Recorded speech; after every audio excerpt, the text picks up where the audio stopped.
Hey guys, welcome back to my channel. So today we are going to talk about bubble sort, and bubble sort is a comparison based sorting algorithm which is stable. By stable, what we mean is that if we have similar elements, the order, the relative order of that is not changed.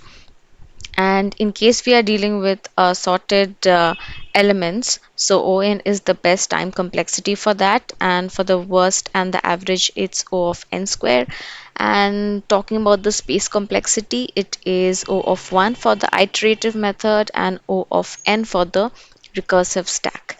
Okay, so let's look at the code. So let's start with the iterative method.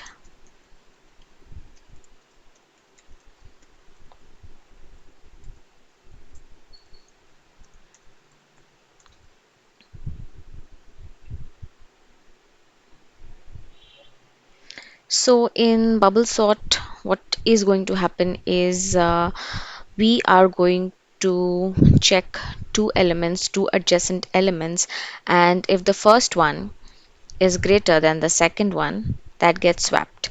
Because if we are to sort it, then the larger one will take a position further later, right? Like in the array, and so that gets swapped.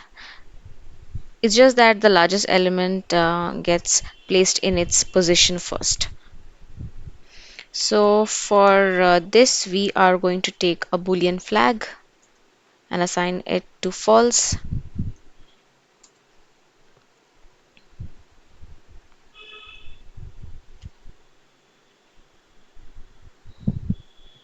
Let's run it till n, and j will be I plus 1.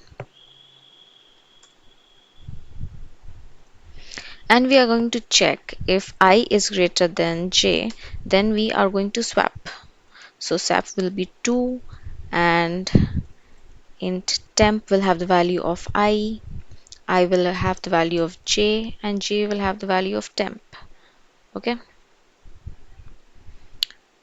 Now we are also going to check if any swap happened. If none of the swap happened in the first iteration, then we are going to break out and we are going to understand that this was a sorted array that we are going to deal with, and that is how we get an O of n. Okay. Now let's just run this, but we need to print it first.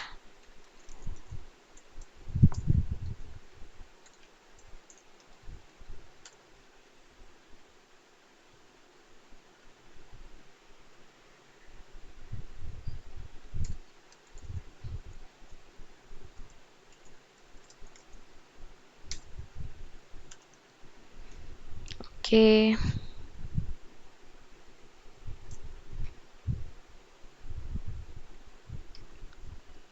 And we see the sorted array. Great. Now we can just go for the recursive one now.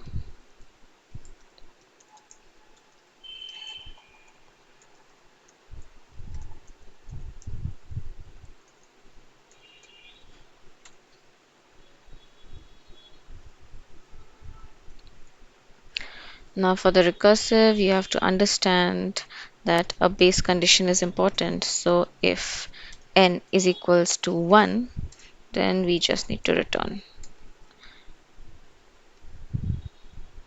Okay, and let's have a counter.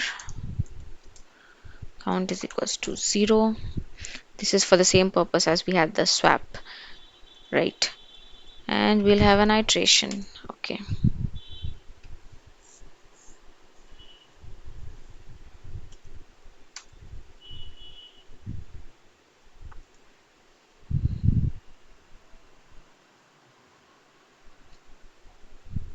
We are not going to have an inner loop. Okay. We are just going to check if I is greater than I of 1, In that case, count plus plus happens and a swapping happens.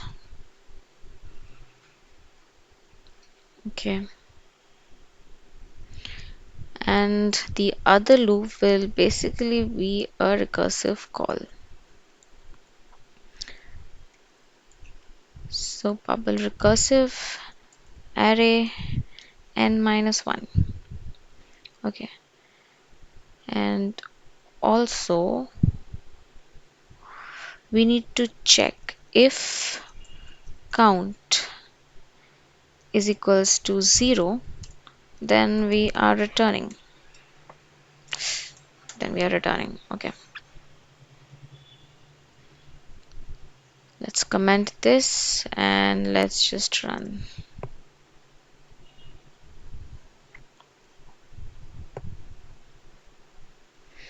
And we get our answer. So that is all for this video. Bubble sort is an easy one, and um, it's easy to understand. So I just hope you understood this. Let's catch up in the next video, and thank you so much for watching this.